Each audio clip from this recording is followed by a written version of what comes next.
November 1st, 1952, the United States exploded the first hydrogen bomb. Aboard a Navy ship steaming toward Enewetak atoll in November 1952, a handful of men share a secret which can shape the fate of the world. On a tiny island named Teller-Ulam, the Atomic Energy Commission and the Defense Department are preparing to explode the world's most fearsome weapon, the first hydrogen bomb.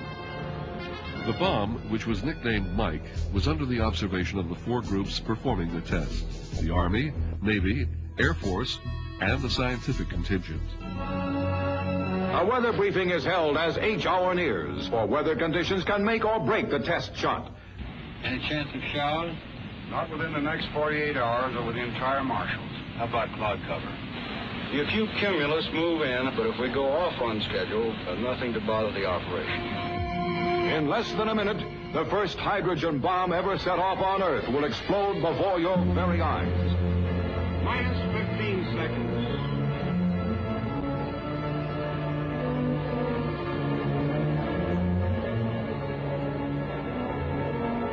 Minus 10 seconds.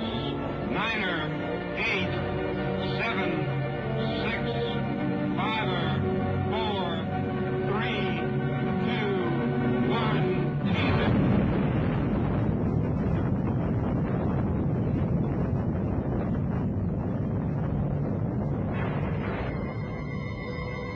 Watch the shockwave as it rolls toward the flagship.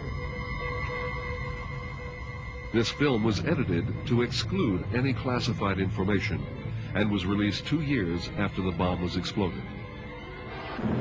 Helicopters whirling away to study the test island must get in and out quickly. Radioactive dust will begin showering the atoll in an hour. From the helicopters, observers could clearly see that the island was completely flattened.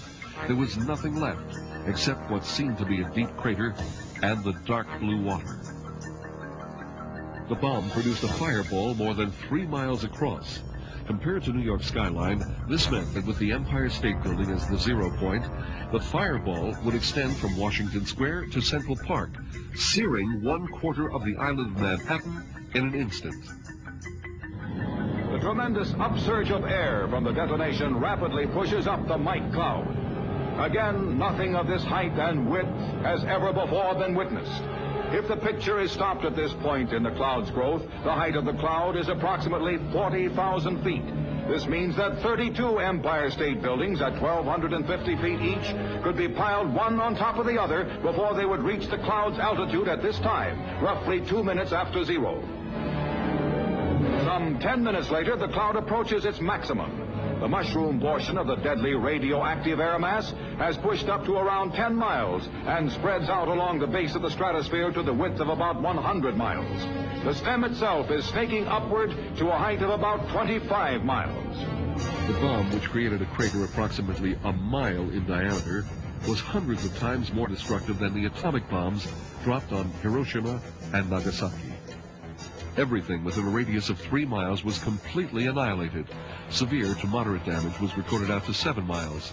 The lateral destructive effects were the greatest achieved by a single explosive device. Light damage extended as far as 10 miles.